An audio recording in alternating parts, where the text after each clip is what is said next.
Kuwait igloo BPK badminton super league 2025 season 3 കിരീടം Aries Victor നേടി. ഐസ്മാഷ് badminton indoor കോർട്ടിലായിരുന്നു മത്സരം സംഘടിപ്പിച്ചത്. ബാഡ്മിന്റൺ പ്ലേയേഴ്സ് കുവൈറ്റിന്റെ നേതൃത്വത്തിൽ നടത്തപ്പെട്ട ബാഡ്മിന്റൺ ടീം ഇവന്റായ igloo BPK badminton super league season 3 കിരീടം ഏരിയാസ് വിക്ടർ ബാഡ്മിന്റൺ അക്കാദമി നേടി. വാശിയേറിയ ഫൈനൽ മത്സരത്തിൽ യുണൈറ്റഡ് സ്പോർട്സ് ക്ലബ് ടീമിനെയാണ് അവർ തോൽപ്പിച്ചത്. നേരത്തെ നടന്ന സെമിഫൈനൽ മത്സരങ്ങളിൽ ഏരിയാസ് വിക്ടർ എലൈറ്റ് ബാഡ്മിന്റൺ ക്ലബിനെയും യുണൈറ്റഡ് സ്പോർട്സ് ക്ലബ്ബ് ടീം 530യെയും തോൽപ്പിച്ചിരുന്നു.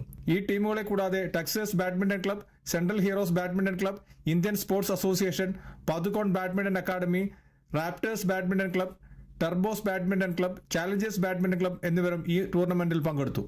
2 ദിവസങ്ങളിലായി അഹമ്മദി ഐസ്മാഷ് ബാഡ്മിന്റൺ ഇൻഡോർ കോർട്ടിൽ വെച്ചാണ് മത്സരങ്ങൾ നടത്തപ്പെട്ടത്.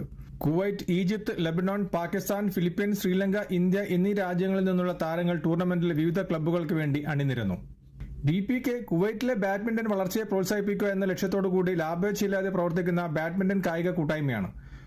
കുവൈറ്റിലുള്ള 800-ലധികം കളിക്കാരുടെ റാങ്കിംഗ് നടത്തുകയും പെയർ റോളിംഗ് ഉൾപ്പെടെയുള്ള കാര്യങ്ങൾ ക്രമീകരിക്കുകയും ചെയ്യുന്നു. വിവിധ ക്ലബ്ബുകൾ, ജില്ലാ അസോസിയേഷനുകൾ ഉൾപ്പെടെ കുവൈറ്റിൽ നടത്തപ്പെടുന്ന 90% ടൂർണമെന്റുകളിലും BPK റാങ്കിംഗ് സമ്പ്രദായവും ടൂർണമെന്റ് കലണ്ടറും നിയമങ്ങളുമാണ് പിന്തുടരുന്നത്. 2022 മുതൽ 50-ലധികം ടൂർണമെന്റുകൾ BPK മാർഗനിർദ്ദേശത്തോടെ നടത്തിയിട്ടുണ്ട്. കുവൈത്തിൽ നിന്നും കേരള വിഷന് വേണ്ടി IV സുനേഷ്, വെങ്ങര.